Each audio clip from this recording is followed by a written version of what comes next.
Hey hop mes petits follets, j'espère que vous allez bien.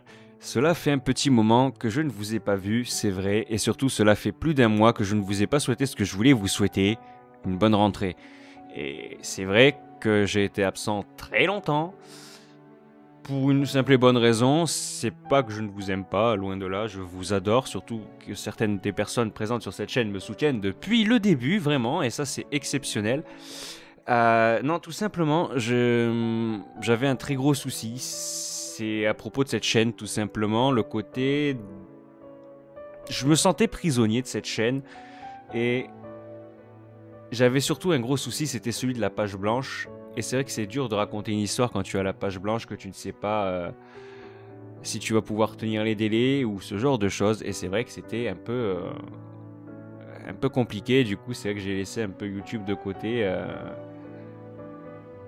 J'ai laissé même beaucoup YouTube de côté et j'en suis désolé. Tout d'abord désolé pour moi-même parce que c'est quand même quelque chose qui me passionne. C'est une passion dont j'aurais aimé faire un... J'aimerais d'ailleurs, c'est pas j'aurais aimé, c'est j'aimerais en faire un métier. Et c'est vrai que je dois gérer cette chaîne surtout parce que c'est elle qui me prend le plus de temps. Elle me prend le plus de temps parce que... Eh bien parce que vous êtes là tout simplement, vous êtes là, vous faites marcher cette chaîne. Après c'est avec la gaming, il faudrait que je trouve un moyen de la relancer, mais voilà. Bon bref, tout ça pour dire que c'est vrai qu'au départ, eh bien, je voulais vous souhaiter une bonne rentrée, avec un mois de retard, j'en suis désolé, mais j'espère que vous avez passé une bonne rentrée, pour celles et ceux qui avaient des rentrées à ce moment-là.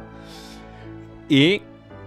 aussi pour vous dire qu'aujourd'hui nous sommes un jour très particulier puisque nous sommes tout simplement le 31 octobre et qui dit 31 octobre dit forcément Samhain ou Halloween ou les deux, ça dépend ce que vous fouettez, mais voilà, moi je souhaite toujours les deux parce que c'est important de respecter un peu les traditions, voilà. Donc on va se retrouver aujourd'hui pour une creepypasta spéciale Halloween et j'espère qu'elle vous plaira. Et ce qu'il faut savoir, c'est qu'Halloween ou Noël, c'est des événements que je ne veux absolument pas rater. En spécial creepypasta, à la limite Pâques ou quoi, c'est pas trop grave. Et encore, je m'en voudrais si je ratais ça, mais c'est vrai que s'il y a bien deux choses que je ne veux pas rater en termes de thématique spéciale, c'est bien Noël et Halloween, qui sont pour moi des fêtes extrêmement importantes. Et c'est surtout des fêtes qui, en général, me demandent un travail de malade sur YouTube, avec un timing ultra serré. C'est-à-dire que je dois finir, je dois créer, je dois faire tous les traitements, tout ce que vous voulez, plus finir la vidéo dans les temps, tout en ayant à côté la fête qui est en cours de préparation, l'heure à laquelle je dois y participer. Enfin, c'est toujours comme ça, et c'est vrai que je m'y prends toujours au dernier moment pour les spéciales Halloween et Noël, mais bon, que voulez-vous, c'est comme ça, je suis irrécupérable de ce côté. Mais voilà, tout ça pour dire que je vous souhaite encore une fois un très joyeux Halloween, un très joyeux Samhain, et j'espère que cette creepypasta vous plaira.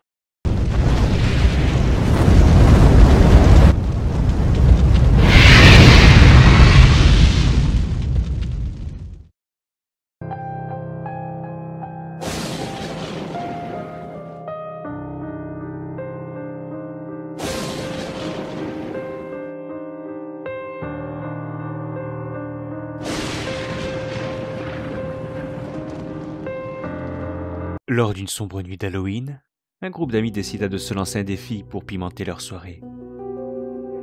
Ils en avaient marre des films d'horreur et de boire de l'alcool, fumer des cigarettes en boucle et j'en passe. Ils avaient besoin de quelque chose de plus effrayant pour pimenter leur soirée, quelque chose de totalement inédit, quelque chose qui changeait des traditionnelles séances de spiritisme et j'en passe. Alors, pourquoi ne pas tenter de l'urbex ? Tout simplement. Ils avaient entendu parler d'un labyrinthe abandonné, censé être le repère d'une mystérieuse créature maléfique. Et ignorant les nombreux avertissements qui circulaient à ce sujet, ou tout simplement les rumeurs et autres folklores liés à cet endroit, ils décidèrent de s'y aventurer. Très tard dans la nuit, ils se retrouvèrent devant une grande bâtisse en ruine, sinistrement éclairée par la lueur de la pleine lune, rousse. La pierre était extrêmement ancienne et filochée à certains endroits, et on pouvait à peine distinguer d'anciennes gravures, sculptures sur le long et le pourtour des murs. Difficile de savoir si c'était celtique ou autre. Quoi qu'il en soit, il fallait qu'ils explorent ce lieu. Ils allaient passer la plus grande soirée de toute leur existence. Quelque chose d'inoubliable. Ils ne pensaient pas si bien dire. Les portes grinçantes, en bois massif et pourri, semblaient les accueillir avec un air menaçant. Déterminés à vivre une expérience inoubliable, ils pénétrèrent dans le labyrinthe. Dès leur premier pas, une ambiance oppressante s'installa. Les couloirs étaient sombres, vraiment très sombres, et même leur portable, qui avait une certaine puissance en termes de lumen et de LED, n'arrivait pas à éclairer suffisamment. Ceci semblait sans fin, et les murs semblaient se mouvoir, changeant leur configuration à chaque intersection. L'anxiété grandissait de plus en plus, et au fur et à mesure qu'ils exploraient, ils avaient l'impression d'être hors du temps, comme si celui-ci s'écoulait différemment dans ce lieu. Pire encore, une sensation étrange de paranoïa, d'impression de voir du coin de l'œil des choses se mouvoir, commença à s'immiscer dans l'esprit de nos amis.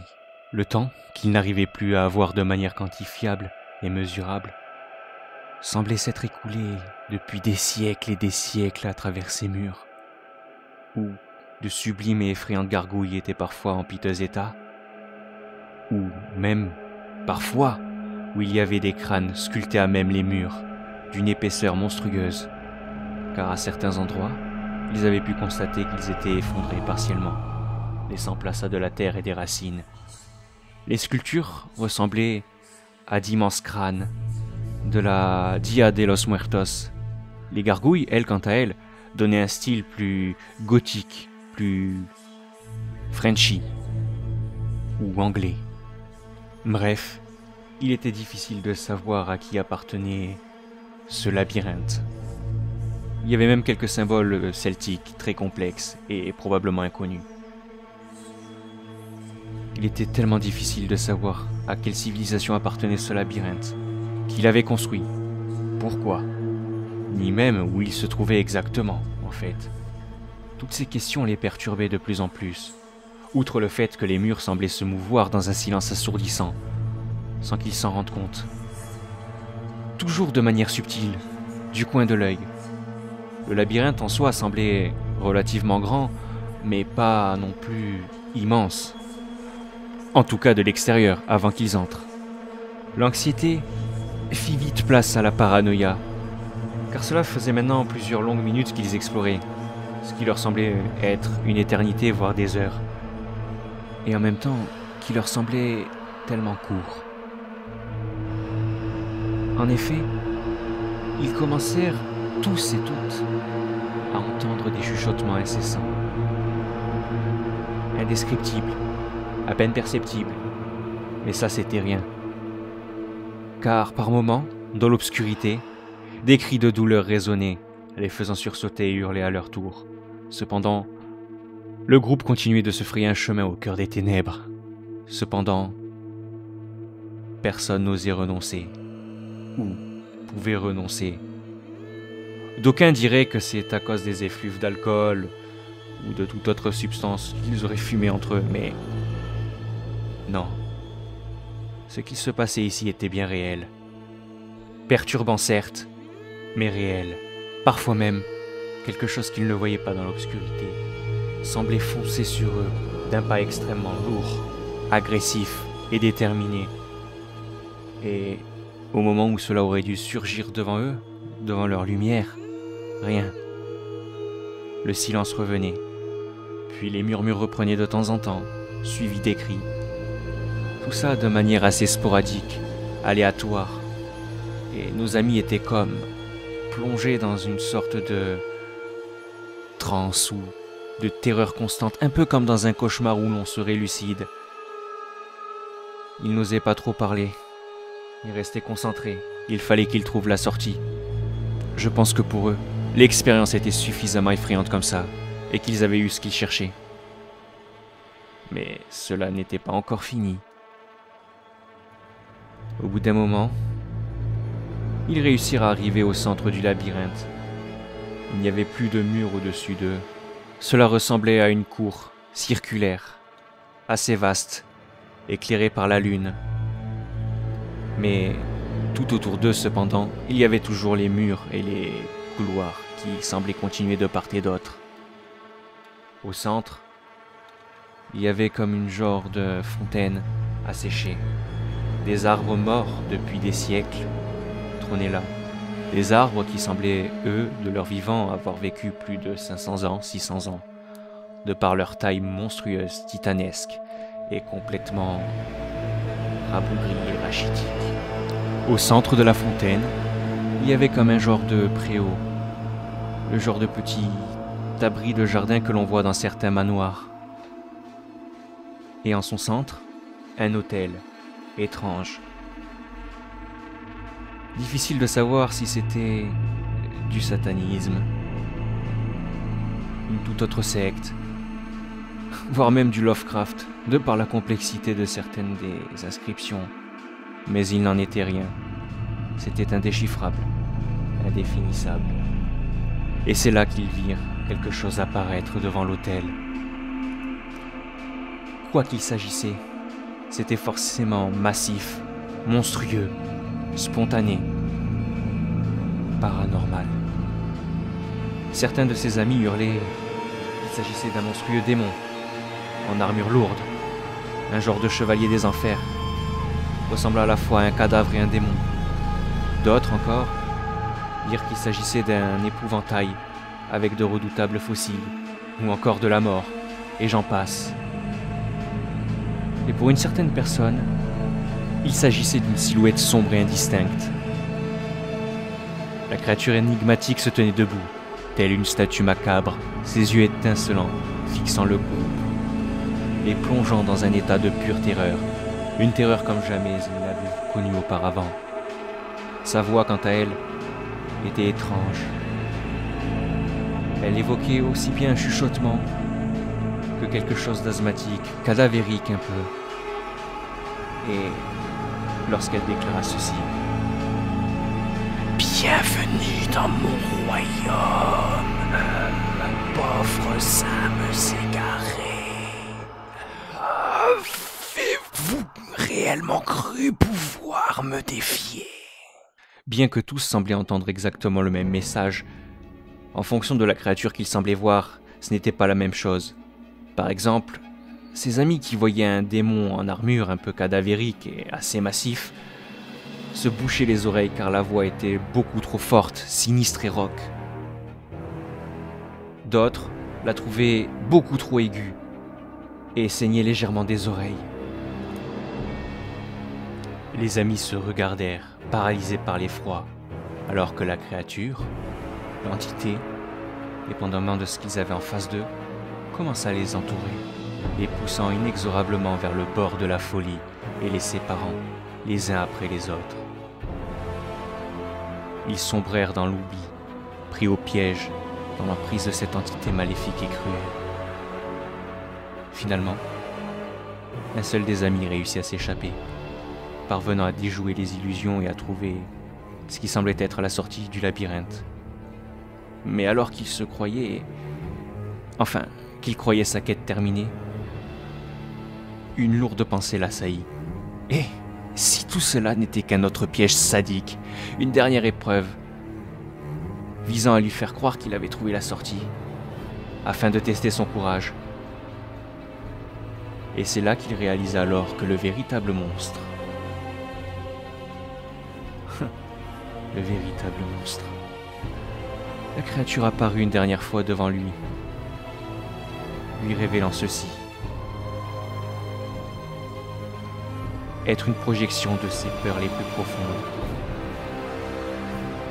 Elle se fondit dans les ténèbres et lui murmura ceci: « Tu es le seul qui ait survécu, mais les vraies horreurs, la véritable horreur, est de savoir que ton esprit sera à jamais hanté par mes ombres. Bravo! Bravo! tu as réussi à vaincre tes peurs et à me chasser. Mais sache que je suis là pour te rappeler que le vrai danger ne réside pas en dehors, mais en toi-même. Prends garde à ne pas succomber à tes propres démons.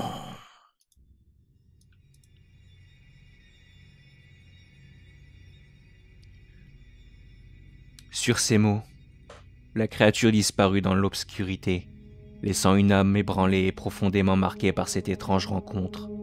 Le labyrinthe, quant à lui, commença à se désagréger et se désintégrer tout autour de lui, révélant une porte cachée qui conduisait hors du labyrinthe. Sortant finalement indemne du labyrinthe, il était choqué, stupéfait. Cependant, quelque chose avait changé. Il avait survécu, mais il avait aussi découvert une vérité troublante sur les peurs qui résidaient au plus profond de lui-même ou au plus profond de chacun.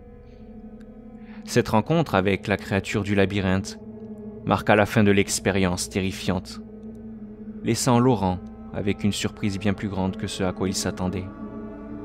Et ainsi se termine l'histoire du labyrinthe de l'horreur, où les apparences sont souvent trompeuses et où les peurs intérieures peuvent être aussi effrayantes que les créatures des ténèbres. Et comme nous le rappelle Laurent, prenez garde à ne jamais sous-estimer les démons qui se cachent en vous. Halloween peut réveiller bien des horreurs insoupçonnées. Malheureusement, depuis cette funeste nuit, voilà la surprise de Laurent. Depuis cette funeste nuit, le survivant sombre dans la folie, son esprit torturé par les visions cauchemardesques de la créature qui l'attend désormais dans l'ombre, tapi dans l'obscurité de ses pensées. Pour finir, il existe un vieux poème d'un barde dont le nom est oublié, à propos de cet endroit. Un poème qui explique exactement comment fonctionne le labyrinthe. Dans le labyrinthe, tu erreras et tu chercheras, sans jamais trouver. Ou si, tu trouveras, mais le voudras-tu réellement? Il aura toujours été présent, dans ton village, dans ta ville, comme si il y était depuis des siècles et des siècles. Les habitants le connaîtront, auront des rumeurs, des légendes, des folklores. Mais pourtant, toi, tu sauras au fond de toi qu'il n'a jamais été là. Ce n'était pas sa place. En l'explorant, rien qu'à l'entrée, tu remarqueras et tu constateras qu'il est effectivement ancien, extrêmement ancien. Comme si, quelle que soit l'époque à laquelle tu te trouves, où tu te trouveras, car selon moi il existera éternellement, ce labyrinthe aura toujours existé, alors qu'il n'était pas censé être là. Le courage tu prendras entre tes mains et tu exploreras. Cependant, à l'intérieur, la paranoïa t'envahira. Terreur, cauchemar et songes ténébreux éveillés, voilà ce qui t'y attendra. Perdu, dans le silence et les cris assourdissants, l'un comme l'autre, cherchant à comprendre ces choses étranges que tu verras sculptées sur les murs, qui peut-être ne te rappelleront pas ton foyer, mais rappelleront le foyer à d'autres personnes. Tu continueras à errer, inlassablement, ne sachant plus si c'est le jour, la nuit, pendant un long, très long moment.